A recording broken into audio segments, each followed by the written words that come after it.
Hello, my name's Aadin. I'm a second year electronics and information engineering student at Imperial College London. My first experience of engineering was actually aeronautical engineering. When I was 13, I joined the RAF Air Cadets at my school. One of the most memorable moments from that was when I was flying my own Grob tutor training aircraft under my own control. And after completing the first loop-to-loop, I thought, how did that happen? The physics and the engineering behind this aircraft is incredible. Later that day, actually, we got to deep dive into the inside of the aircraft, and that's when I first saw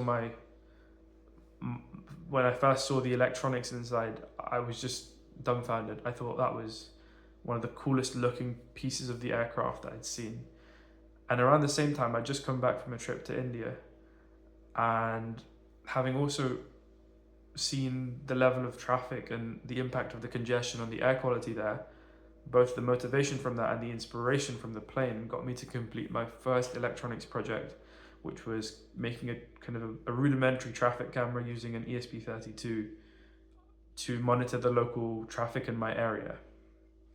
With this in mind, I also learned to code, and using all of this, I got admissions into electronics and information engineering at Imperial. During my first year, however, something big happened, which was I got diagnosed with keratoconus, a progressive eye disorder, which actually really impacted me heavily. Being told at such a young age that there might be a possibility of you needing a retina transplant was quite a shock. And in my following months, I kind of just was in a daze, looking into different kinds of things and researching. I stumbled across an academic paper on computer vision, and reading that is really where my information side kind of grew. That's when I realized and got my hands dirty a little bit with computer vision and artificial intelligence in that way. But what really inspires me to be a leader is, along this journey, which had many ups and downs, there were always people around me, great academics and engineers and innovators that were there to help me. And while I'm not always able to pay it back to them, I really do want to pay it forward to the next generation, and I want to inspire them to stay in engineering, because I believe it's a rewarding profession.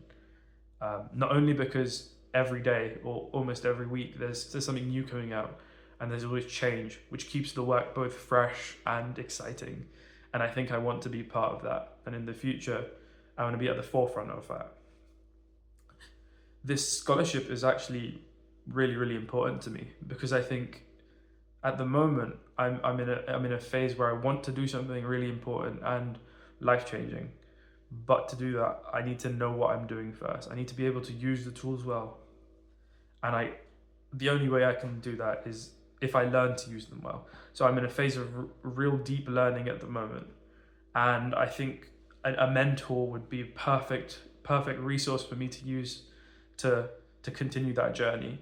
And the funding would be a great jump over the barrier to technology that I face when it comes to accessing technical resources that I might need to play with to improve my skills.